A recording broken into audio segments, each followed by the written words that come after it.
Hey, Motor Man here. And you should know that I'm always trying to find a tool or whatever, a tip, whatever I can to help my students when they come to my Ride Like a Pro class. If you're not familiar with the class, it's based on motor officer training, 3 techniques: head and eyes, friction zone, little pressure on the rear brake. And if I can find something that will help my students, especially when they have fears of, say, leaning the motorcycle, that's probably the number one fear. I always suggest a bicycle. I've trained a lot of people on bicycles, then moved them up to a mid-size bike, then eventually a full-size bike.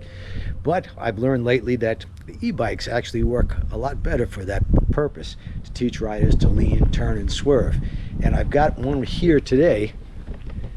This is the Hauqui. This is the most motorcycle-like of the e-bikes that I've ridden and reviewed. This one has a wheelbase similar to, say, a Sportster or a mid-size motorcycle. Plus, it's got a 1,000-watt motor, so it's got a lot of torque. And I think speed on it right now is set at 28 miles per hour. I understand you can get into the menu and probably get it up to 35 or so. That's without pedaling. If you pedal, you could easily get over 30 miles an hour. But I'm going to take it for a ride, and I'm going to explain to you why I think this works so well. In fact, I took this bike through my course to make sure before I put any students on it that it was doable. Now, of course, you don't have a clutch. It's just a matter of the motor and turning your head and eyes. And if you're having any kind of problem turning your head and eyes, which so many people do, this might be the very thing for you. So let's take it for Before we go for a ride, this is how the bike comes in a very big box. All you got to do is install the front wheel and the handlebars, and you're good to go. Out on the road with that 1,000-watt motor, there is plenty of power and lots of torque. As soon as you hit that throttle, this bike takes off. Now, it's got 5 settings. Number 1, you can go 11 miles per hour, and it goes up to number 5, which on the straightaway, I got it up to 29, and I think I just touched 30 miles an hour. Like I said, you can get into the menu. I've seen this on YouTube, and increase the speed, I believe, on this bike somewhere around 35 or 40 miles an hour. It is billed as on or off-road, but it has no rear shocks. So off-road, yeah, it's going to be a little rough. Yeah, on grass or packed dirt, no problem. But if you got a lot of whoops and ups and downs, yeah, it's not really, it's not going to be the best for off-road. But on-road, got plenty of power. It's fun to ride. The dynamics are the same as any two-wheeled vehicle, a motorcycle or a bicycle.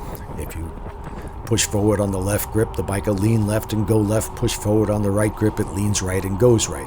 That, of course, is counter steering or push steering. It feels more like a motorcycle than any e-bike I've ridden so far, and that could have something to do with the rake and trail and the wheelbase. But it is a fun bike to ride. It's not just, it's something that you could use if you live in an urban area.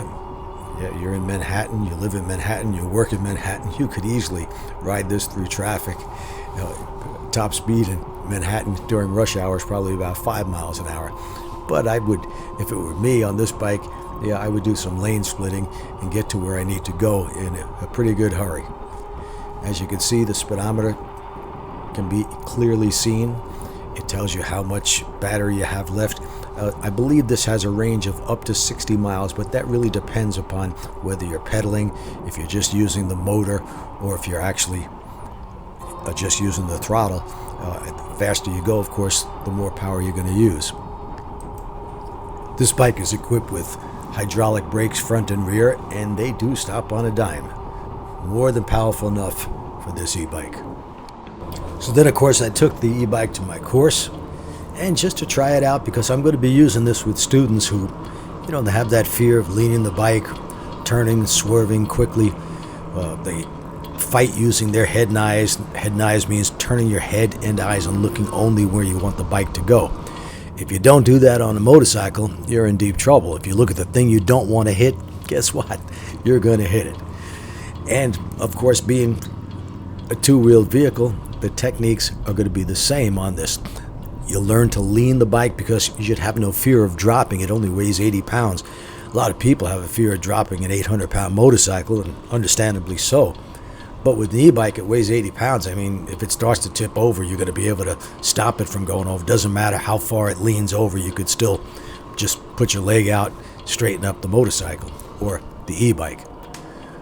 You don't want to do that with an 800-pound motorcycle. Put your foot down as it starts to go over. You're going to get your foot caught under the motorcycle, but with an e-bike, that takes that worry away.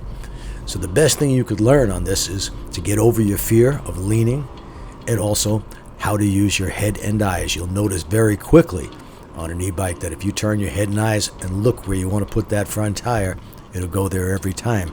It works the same way on a motorcycle, of course, but fear holds a lot of people back.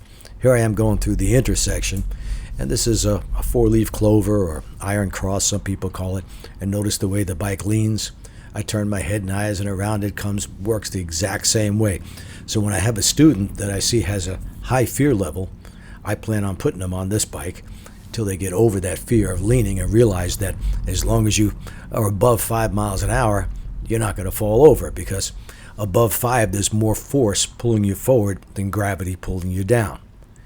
If you drop below 5 on this e-bike, gravity starts to pull you down, well, just hit the throttle a little bit. There's no clutch to worry about, and you don't have to use the rear brake. In fact, you can't use the rear brake, because if you touch the brake, it cuts off the throttle. As you see here, you can take this off-road. It gets a little bumpy because there's no rear shock, so it's what we call in the motorcycle world a hardtail.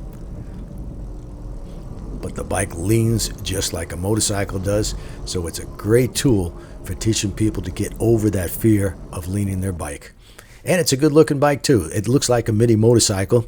You see that basket in the center where the motor, if it was a combustion motor, that's where it would be, but instead you've got a storage area. So check out this bike. It's about $1,500. I think you really enjoy it. It's a lot of fun around town or any place you'd like to ride it. Thanks for watching. Please subscribe and click the notification bell.